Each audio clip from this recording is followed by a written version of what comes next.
Hey guys, welcome back to another episode of Motorcycle Rewind. Today we have another special installment of our Motorcycle Rewind Stories. And the stories we're going to tell today are about this Kawasaki 1975 Kawasaki MT1-B. You know, these motorcycles, I use that term loosely, mini bikes, were created to battle with the Honda Mini Trail, which was dominating the mini bike market. Really cool thing about this motorcycle is it is a 75cc two-stroke. So it's a little two-stroke, and it's a kick in the pants to ride. You know, you can see it has, they totally stole the bars from the monkey bike or the Mini Trail. They totally stole that. And I think they even stole the name. This was up until this point, this was the last year of the Kawasaki MT1-B. After that, it turned into the KV75, and I think it may have to do with the way they were marketing it. Honda had a Mini Trail, this is a MT, probably stood for Mini Trail, and Honda probably said, you know what, you probably can't do that anymore. But this is a fun little bike. We picked it up last year at Barber Vintage Fest. If you've never been to Barber Vintage Fest, it's an annual motorcycle show. All old vintage motorcycles at Barber Motorsports in Leeds, Alabama, which they also have the world's largest motorcycle museum. It's incredible. You go there, they have everything for everybody. But the great thing about Vintage Fest is they have a huge swap meet. Huge swap meet, and I was able to pick this guy up. So we picked it up. He didn't look like this. We did a little bit of work on it just to make it pretty, because I know that the mothers may be a little nervous for getting their firstborn child or having their firstborn child having a motorcycle or a mini bike.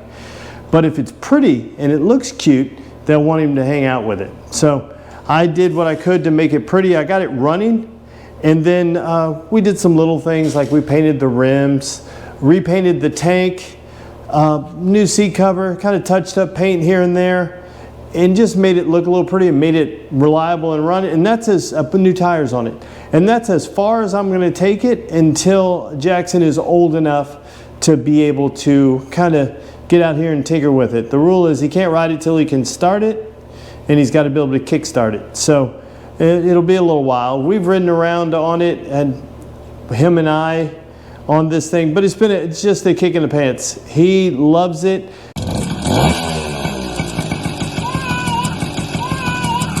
First time he got to see it, it was like a scene from the ABC house show, right? Move That Bus, right? We had him outside, opened the garage, and he came in and just ran over to it. We did have it personalized with his name on the back.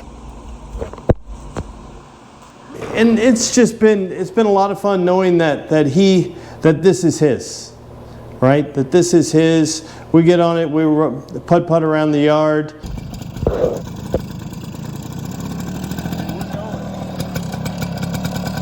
And he gets so excited and just loves it. And more important than this motorcycle, which this motorcycle is really important, and Jackson's story related to it is super important.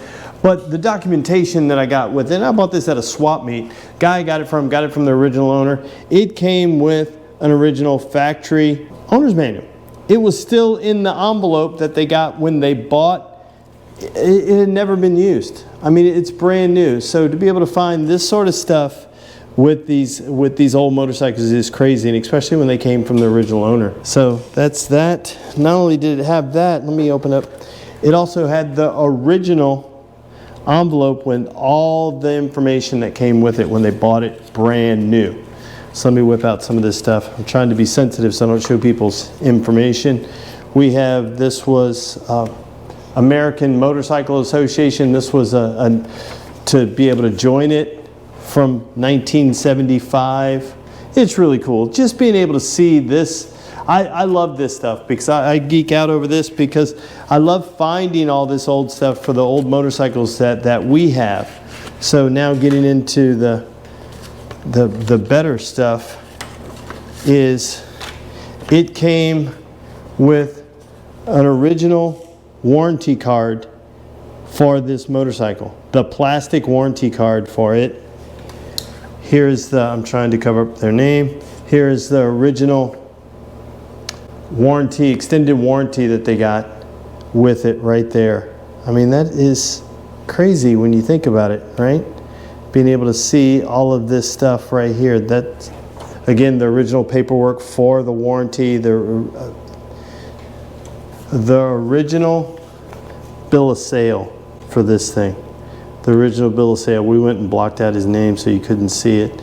Invoice from Vista Kawasaki for $313.95. The original invoice. Hold on, it gets crazier because we also have the original canceled check for $313.95. I mean, it's crazy just seeing that type of documentation. You know, all these, I love these stories episodes that we're doing because it is about the stories that these motorcycles have to tell. And the more of this kind of documentation, the more of this paperwork, then it tells a better story. It's like on all the old motorcycles that we have, I try to collect original owner's manual, original service manuals, any type of, if there were articles in Cycle World or from way back, I try to get the reprints of the magazines or the actual copies if I can find them. Because I think that just makes, it tells a story. If it's going to move on to somebody else, it's got a better story. And it means something. Somebody that cared for this thing, they had it pretty much their whole life. They bought it brand new, and then they were able to keep all that stuff, and thankfully they were able to move that forward because now it's the story is going to live on. Now when Jackson gets older, he's got the history of this motorcycle, which I think means a lot. So I want to thank you guys for allowing me to share the story of this little 1975 Kawasaki MT1-B.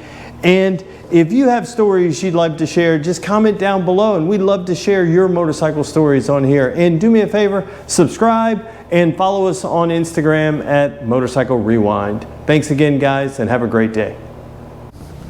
You didn't think I'd let you go without taking it for a ride. Turn the hill on. Something about a two-stroke, right? You gotta love that. Wing, wing, wing, wing, wing, wing, wing. No.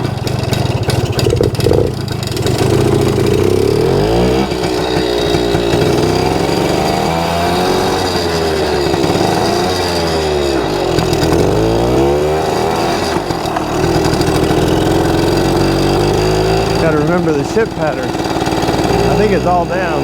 We'll find out.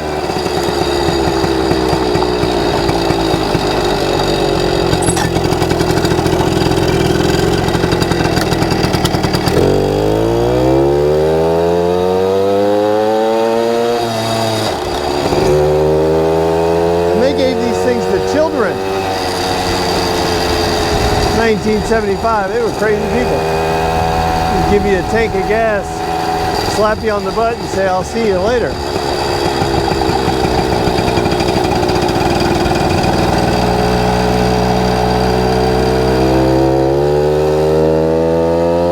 don't know how fast it goes, because there's no speedo, but it goes fast enough to put me in the hospital. And I know I'm looking like a fat guy in a skinny coat. That guy in a little coat.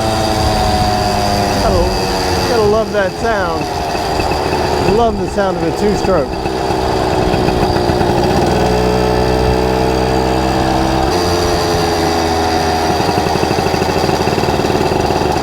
Yeah, there's something about what these little mini bikes represented. It's almost like when you got a bicycle when you were a little kid, right? It gave you that freedom to be able to run around. This gave you more freedom because you didn't have to worry about cardio, right? But it's just, I remember growing up, we didn't have mini bikes. My mom was against motorcycles. She thought they were death machines. And so she wouldn't let us have them, but my cousins lived at the other end of the street, and they had a neighbor friend that had a little mini trail, and we rode the wheels off that thing. all summer long. That's all we do. We'd leave the house in the morning and then wouldn't come up and wouldn't come home until the afternoon. Maybe stopping by for lunch just to get some food. When we got tired of drinking water out of the ditch. No, we didn't drink water out of the ditch, but we were out the whole time. And it said that freedom that lets you go, which is pretty awesome. So let's see if I can avoid getting squashed. But yeah, you gotta love this little two-stroke. I love that two-stroke.